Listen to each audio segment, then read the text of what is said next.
Barak yang melahirkan semangat. Kabut pagi masih menggantung rendah di kawasan Jalan Jenderal Sudirman, Bogor, ketika Raka, seorang jurnalis sejarah, melangkah masuk ke halaman bangunan tua bercat putih pucat. Di sisinya berjalan Pak Wiryo, mantan guru sejarah sekaligus penjaga arsip tak resmi Museum Peta. Bangunan itu tampak tenang, hampir bisu, namun Pak Wiryo tahu betul, tembok-tembok ini menyimpan suara ribuan langkah prajurit muda yang pernah berlatih di dalamnya. Dulu bukan museum, kata Pak Wiryo pelan. Ini barat. Disinilah pemuda Nusantara pertama kali belajar arti disiplin dan pengorbanan. Raka mencatat dengan cepat. Bangunan ini didirikan pada masa pendudukan Jepang tahun 1943. Disinilah pembela tanah air, Peta, dibentuk. Jepang datang dengan janji kemerdekaan Asia, tetapi tujuan mereka jelas, membutuhkan pasukan lokal untuk menghadapi sekutu. Namun sejarah seringkali berbelok dari niat awal penguasanya. Di lapangan kecil itu, ribuan pemuda dari Jawa, Sumatera, hingga Sunda kecil pernah berdiri berbaris. Mereka mengenakan seragam sederhana, namun semangat mereka jauh dari sederhana. Jepang melatih mereka tak hanya teknik perang, tetapi juga menanamkan gagasan bahwa tanah air harus dibela, sebuah ide yang kelak menjadi senjata makan tuan. Pak Wiryo menunjuk ke salah satu ruangan. Di sini dulu ruang taktik. Banyak yang jatuh pingsan, lapar, dipukul, tapi juga mulai sadar bahwa bangsa ini bisa berdiri sendiri. Raka membayangkan suara teriakan komandan Jepang, derap sepatu, dan bisikan para pemuda yang diam-diam menyimpan mimpi merdeka. Disinilah benih perlawanan muncul, belum meledak, tetapi telah berdenyut.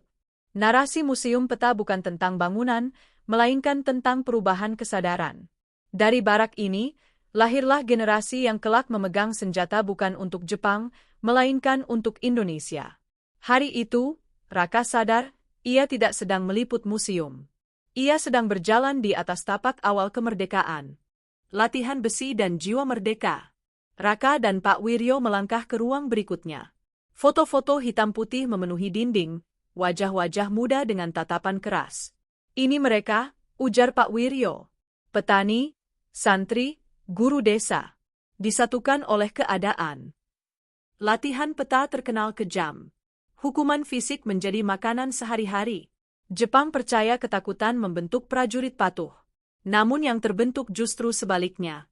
Para pemuda belajar mengenal senjata, strategi, dan, yang terpenting, belajar bahwa mereka setara. Di ruang ini dulu sering terjadi diskusi diam-diam.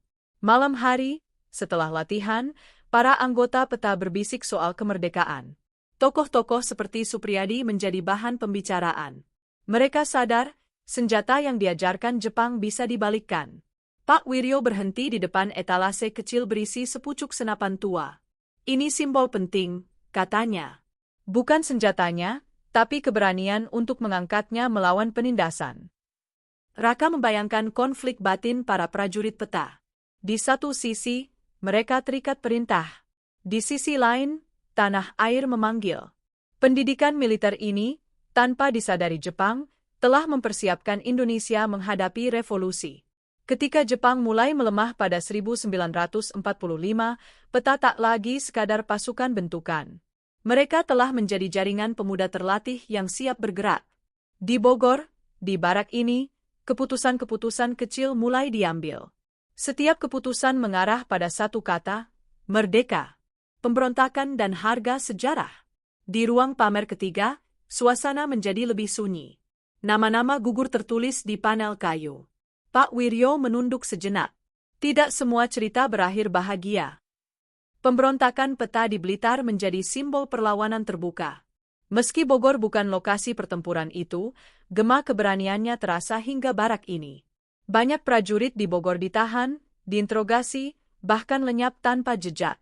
Raka membaca surat replika yang dipajang. Isinya sederhana, ditulis dengan tangan gemetar, namun penuh tekad. Perlawanan peta mungkin gagal secara militer, tetapi berhasil secara historis. Jepang ketakutan.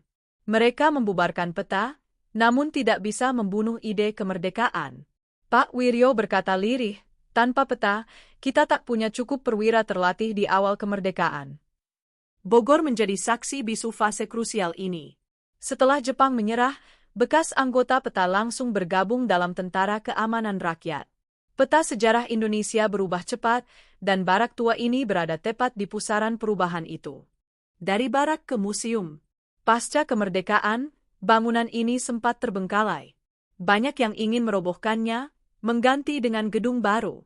Namun para veteran menolak. Mereka tahu, tempat ini adalah saksi. Pak Wiryo sendiri terlibat dalam pengumpulan arsip saat museum mulai dirintis. Kami tidak ingin generasi muda lupa bahwa tentara Indonesia lahir dari rakyat biasa. Museum Peta akhirnya diresmikan sebagai ruang ingatan.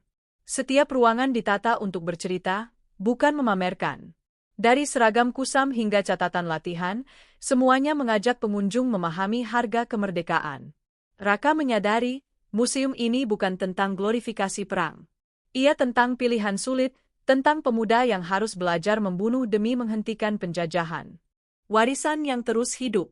Sore menjelang. Cahaya matahari menembus jendela tua. Raka menutup catatannya. Ia paham kini bahwa Museum Peta Bogor bukan sekadar destinasi sejarah.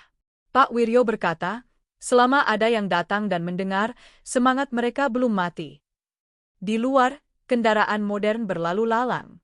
Namun di dalam museum ini, waktu terasa berhenti, menjaga kisah tentang keberanian, pengkhianatan, dan cinta pada tanah air. Raka berjalan pergi dengan satu kesimpulan. Kemerdekaan Indonesia tidak lahir di ruang rapat, melainkan di barak-barak sunyi seperti ini, tempat rakyat biasa berani bermimpi besar. Museum Peta Bogor berdiri bukan hanya sebagai bangunan bersejarah, tetapi sebagai penjaga ingatan bangsa. Di tempat inilah pemuda-pemuda sederhana ditempa hingga berani memilih jalan paling berisiko, melawan demi kemerdekaan. Setiap langkah di lorong museum ini menyuarakan satu pesan, bahwa Indonesia lahir dari keberanian rakyatnya sendiri.